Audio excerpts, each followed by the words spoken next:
Zwaka temps ya kopreparaka makambo nyonso dans la prière. Mbote na bandeko nyonso tu oyo bokoti na kata chaîne na biso ya kombola bopeto. Na ye kopesa toli moko ya mukie po na ndeko nyonso tu oyo aza ko organiser anniversaire. Oza ko organiser anniversaire na yo, anniversaire ya mwana na yo, anniversaire ya mobali na yo, anniversaire nyonso tu feti. Donc, non seulement kaka anniversaire, mais ozo sali sa feti, to ozo sali sa réception moko boye ya kuyamba batu. Donc, eloko wana, nasana besoin ko solola na yo ndeko oyo oza na organisation wana, oza ko bongisa eloko moko osala.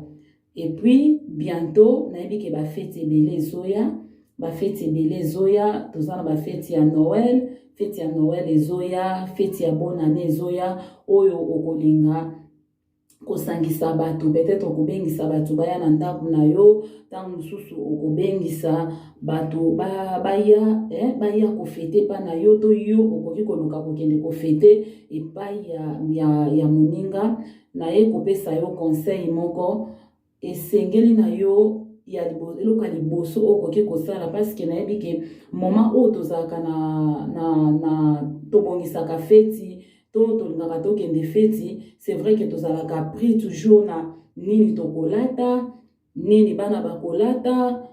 soki okosala lolenge nini, maquillage ya ndenge nini okotia. Donc mingi totalaka toujours babiloko ya ndenge wana, to raisonnaka mingi toujours sur bilamba tokolata, nini tokose maquiller, ou soki ezaki bato bakoyande na ndaku na yo, mingi to réfléchisaka biloko nini okolamba, biloko nini o ko servir batu pona balia na moma wana oyo feti ekozala.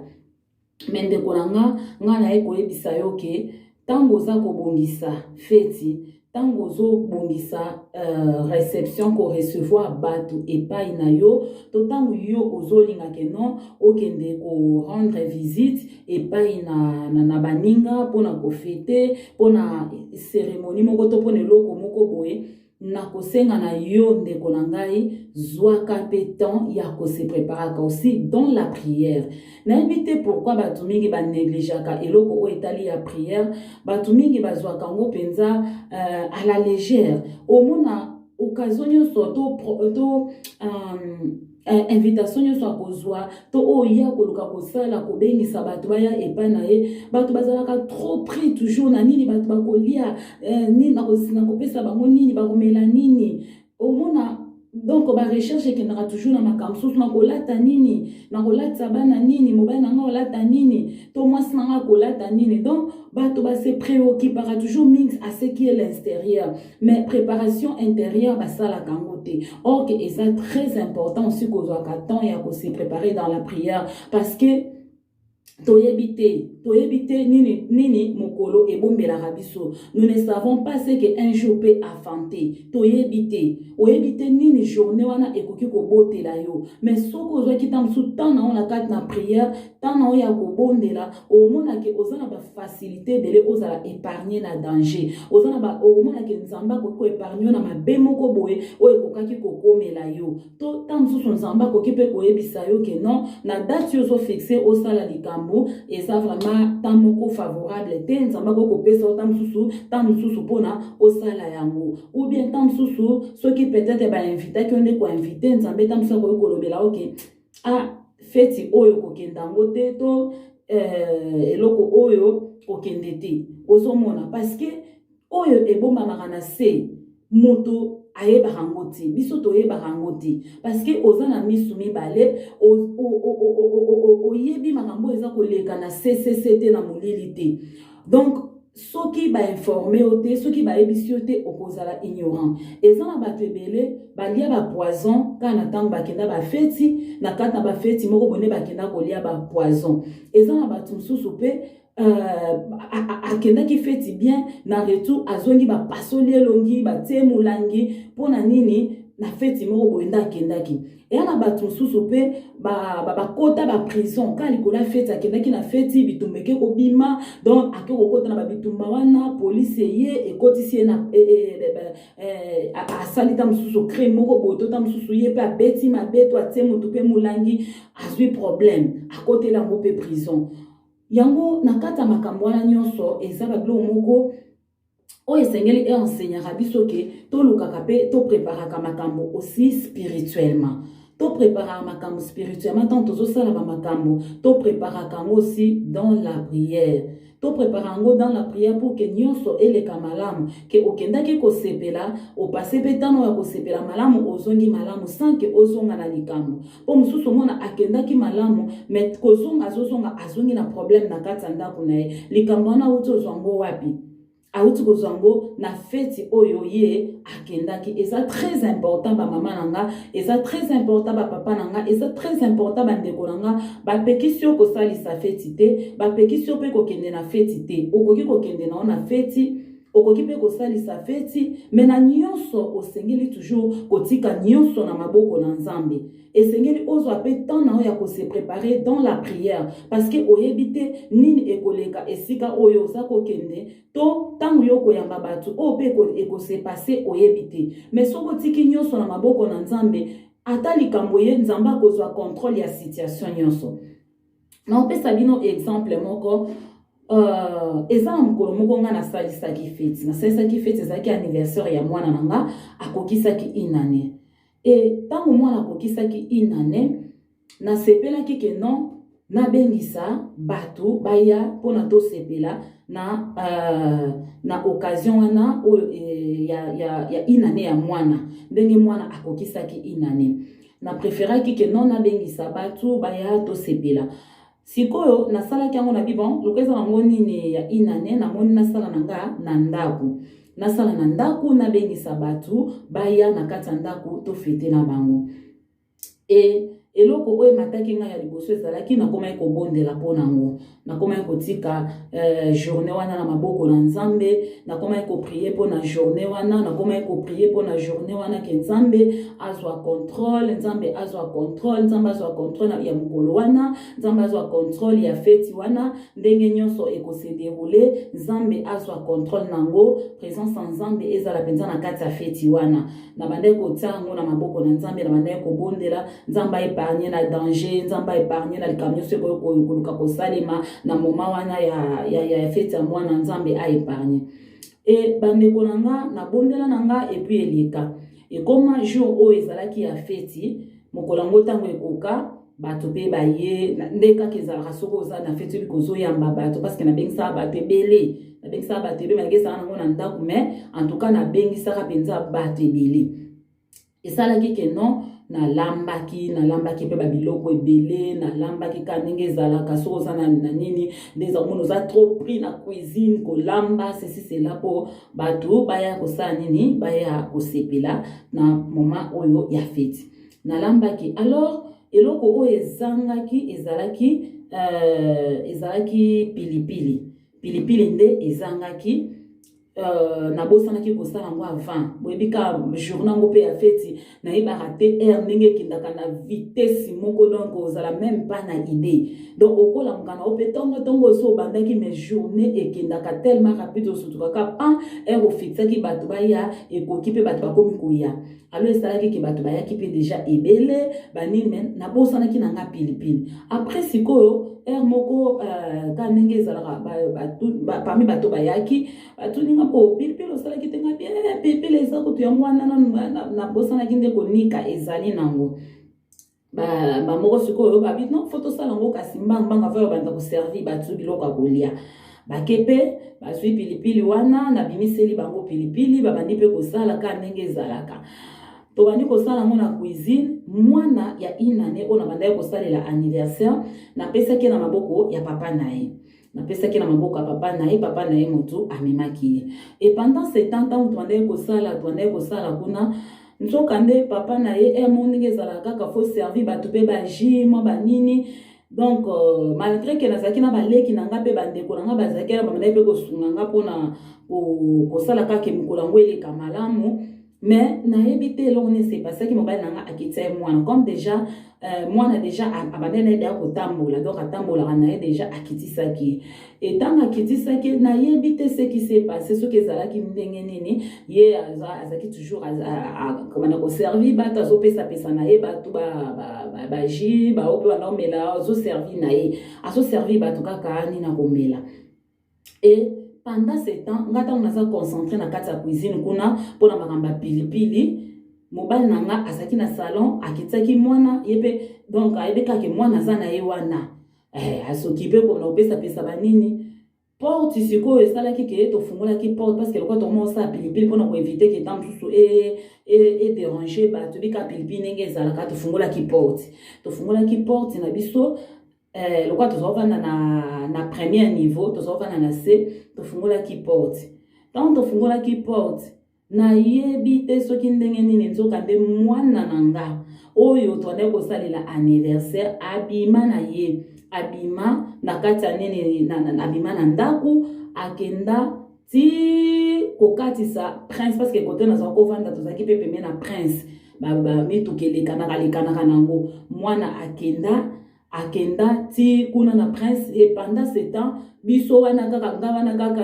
osokipe kala makambo nini pilipili nini boye mobali nanga mpe kuna koservi bato banini donc baleki nanga mpe nde kaka ezalaka soko epa ya na yo baleki nanga basi bazoleki nanga ya mwasi azalaki mpe kosungasunga ngai donc pendant ce temps so tozosasa bamakambo mosusu baleki nanga mpe kande ezalaka boza mpe bosunga ya po eloko eleka malamu donc biso nyonso emporte moto moko te azwaki soin ya mwana oyo tobandaki kosalela anniversaire mwana wana abima et pendant que tozalaki na balolenge wana natala kaka mwana ya voisine nanga moko aye mbangu wana aye koyebisa ngai aye epa na biso wana ntango aye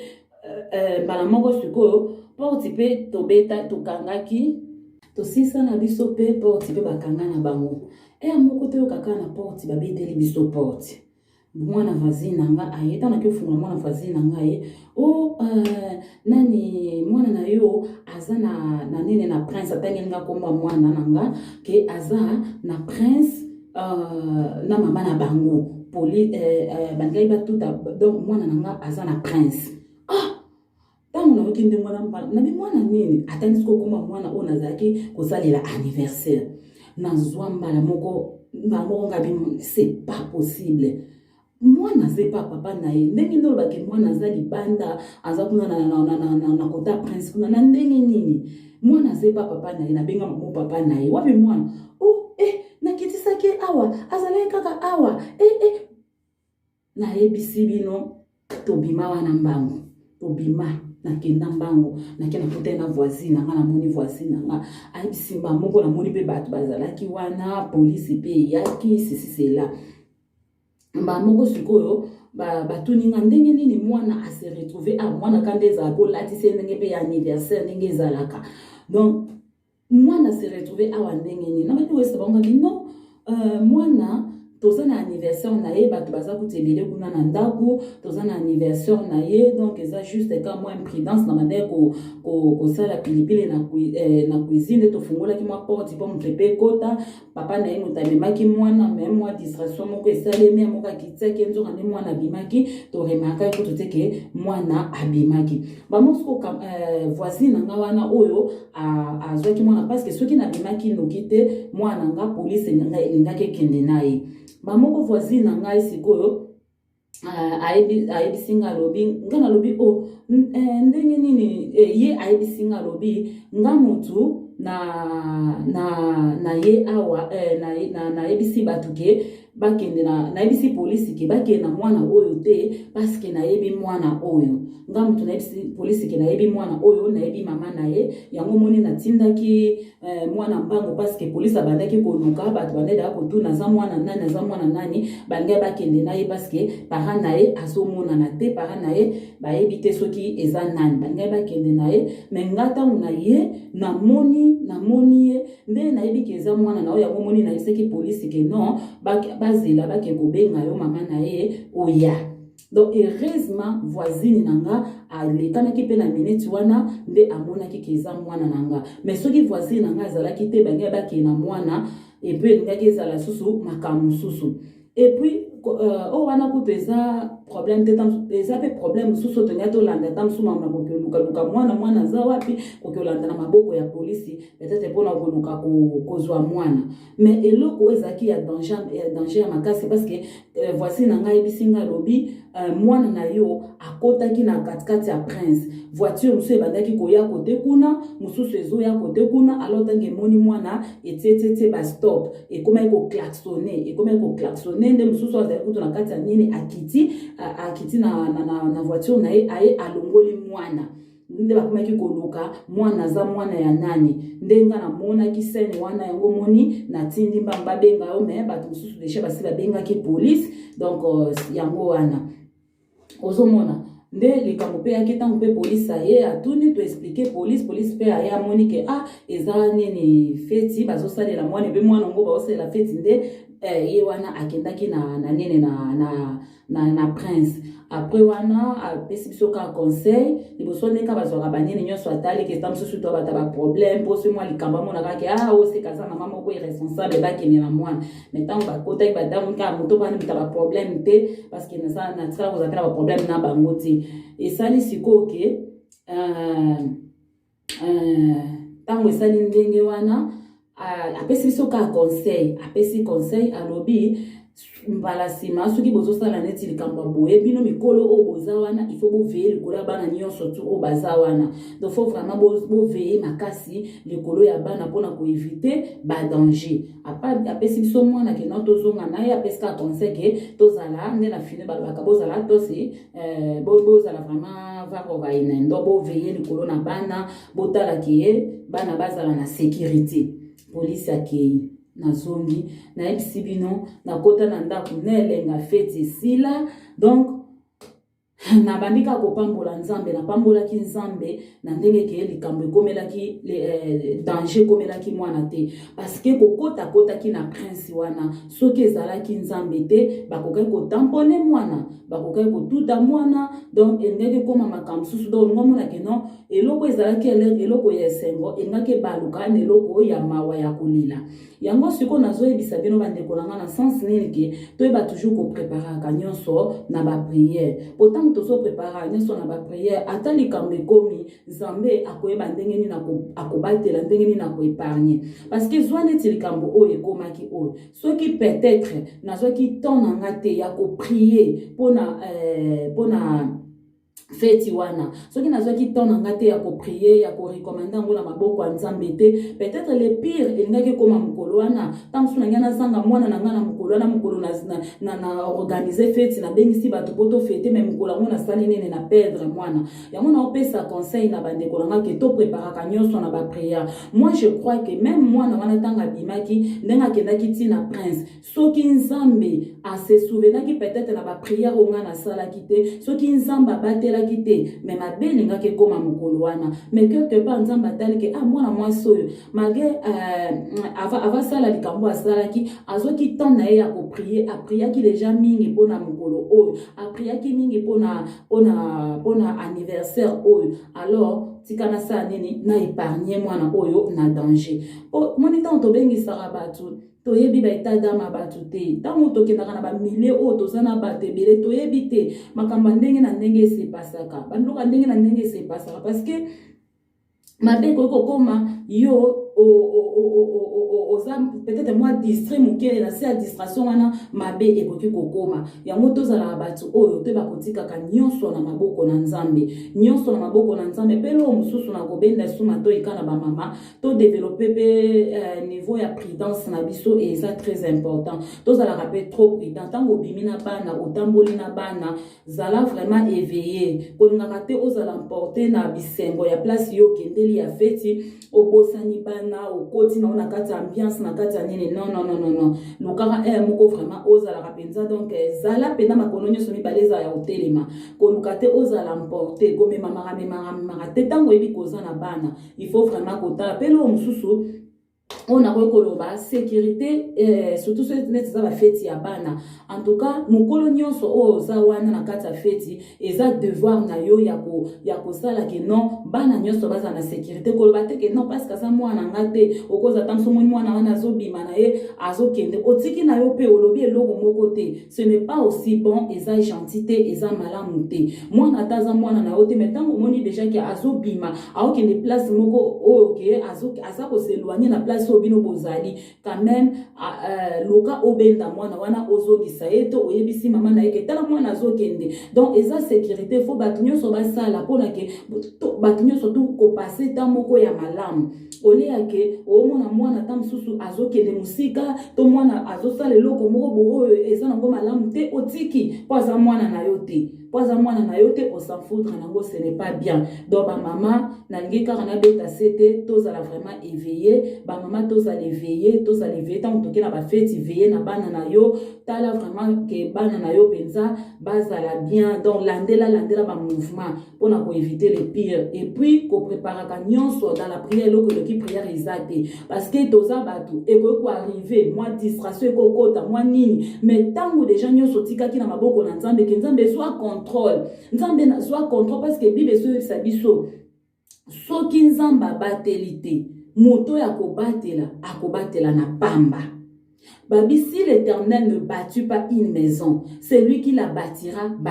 en vain. Donc, na kata likambo nyonso, to lukaka ke nzambe nde abatela. To lukaka nzambe nde abatela. To tikaka mona maboko na nzambe ke nzambe batela. Nzambe zwa soin ya situation oyo. Nzambe zwa soin ya sorti nanga oyo nazo sala nazo ke ko fete na ndako entel. Na ke ko fete na salle kinga na salle bonde tozo ke bona ko sepela. Nzambe batela. Poto yebite. Na ba fete no ko kendesa na ba mususu déjà ayaki tia zoya wana ta mususu déjà akane la kayo aluka kaka mo opportunité mo bo poisa lo likam etanga kutana na ba milieu fete ya trouver mo ke o ezo occasion nga na sala likam o ezo occasion nga na sala likam parce que soki pe na kata ba distraction wana ndoso mona ke eza pe facile pe ba sali o pe likambo okendaki bien ozongi bokomi malade okendaki bien ozongi bokomi na problème ba mama tozala éveillé, ba papa tozala éveillé, yaya leki ndeko camarade tozala éveillé. Tozala éveillé tant tosalisa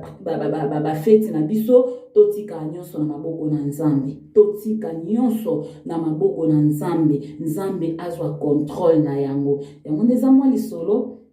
onangaki na betela bino eloko oyo ekomela ngai vraiment nanga ko perdre mwana nanga na âge ya inane tanga zalaka na inane nanga na perdre ye mais grâce à Dieu nzamba batela ye nzamba protéger ye et a épargner ki ye na danger wana na likambo elengaki kokoma nzambe penza azamalamu nzamba azamalamu yango tozwa katon na biso ya ko préparer makamyo surtout dans la prière yango na ina partager na bino moi expérience oyo eloko na kutana nango na sepe na partager na bino peut-être ko sunga ndeko moko ekoki ko alerter ndeko moko ke non tanga zo kende feti azwa temps na ye ya ko prier avant tanga za ko inviter bato baya na ndaku azwa temps na ye ya ko prier avant parce que on ne sait jamais c'est qu'un jour peut affronter to yebite yoko kende zo kende na esprit ya feti na oke ko sepela menzo kande le pire ke ko komela okuna danger munene zo ke ko komela okune siko zo kende ozomona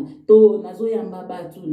batu poto sepela nazo yamba batu poto sepela mais le pire aussi peut arriver na isika na ndaku na tango zo yamba batu yango tozala vraiment na ekenge na bokebi vraiment totika nyonso na maboko na nzambe kotambola na Yesu nde eleki nyonso na se na moi oyo nangi kokende mulai te wana eza juste moi conseil nangi kopesa ndeko oyo azali kolanda biso ekokita mususu kobakisela yo implice au travers lisolo oyo oyoki ekoko bakisela yo implice pona kosunga vigilance na yo ke ozala vraiment trop vigilant et puis otikaka nyonso na maboko ya nzambe vraiment nzamba pambola bino bopambwama na kombo na Yesu Masia oyo nano aza abonné te na kata chaîne na biso ya kombola bopeto boyebana kosabone, moi commentaire na yo esala bien, peut-être opoza na expérience moko boyo okutana mwa likambo boka na bamoma ya bafeti okope kopartage na biso na se kaka mpona kopesa kosunga bandeko toyeba toujours na kozalaka toujours na esprit ya éveil. Na pamboli bandeko nyonso tu oyo balandi ngai Nzambe apambola bino, mbote na ngai napesi na bamama maison d'adoration, napesi mbote na ngai na bamama Siloé, napesi mbote na ngai na bamama Salem, napesi mbote na ngai na bamama Sion, napesi mbote na ngai na ba église nyonso oyo eza na kati ya Finlande. Donc même si natangi kombo te mais ba mbote na ngai ekomela bino, Nzambe abatela bino, Nzambe asunga bino, toko baka na nzela Nzambe, obanga Nzambe eleki nyonso, tobosana teke Jésus Christ revient bientôt. Bambote na nga na mama Léontine Kodia, ma maman chérie, ba joyeux anniversaire oeza mwana yo do bando zangoka nyonso oeza mwana yo, joyeux anniversaire ma maman. Zamba pambola yo, zamba pambola pamboza la comblé na ba bénédiction. Donc oza vraiment comblé passer vraiment une heureuse vieillesse na yo. Nzambe azala toujours Nzambe na yo, vraiment pambola ma ya mingi ma maman chérie, mama Dekoko dia Léontine, zamba sala yo babolamu ebele. Napesi bambote na nga na mama Dadou, pambolama mama na ngai, pambolama mbote na papa na ngai, napesi papa na clé, Nzamba pambola yo, opambwama okende liboso. Napesi mbote na ngai pe na papa na nga Serge, Nzamba pambola yo, okende toujours liboso mon pasteur. Mafuta na Nzambe ko ba toujours esopa na susu ya mingi po libota na Nzambe et continue toujours na kopambwama pe batebele bakangola ma toujours na nzela na yo. Napesi bambote na nga na mama Sandra, mama mokambi na biso, Nzamba salelo su babolamu ebela bakiselo susu ba sagesse ebele lisusu, apesi susu ba capacité lisusu ya koleka mafuta po musalo zo sala ekende toujours liboso. Nzamba pambola yo penza makasi. Ma petite sœur Perside, Nzamba sala obolamu, Nzamba pambola yo, bambote no yangwana Perside, Nzamba pambola yo. Napesi pe frère Papi, donc Perside, moi ça papa Papi, bambote belé, Nzamba pambola bino bokende toujours liboso. Nzamba sala bino toujours babolamu ebele. Natiki bino pona mokolo na lelo. Wana ekutani na ba prochain numéro. Que Dieu vous bénisse. Soyez bénis au nom de Jésus-Christ.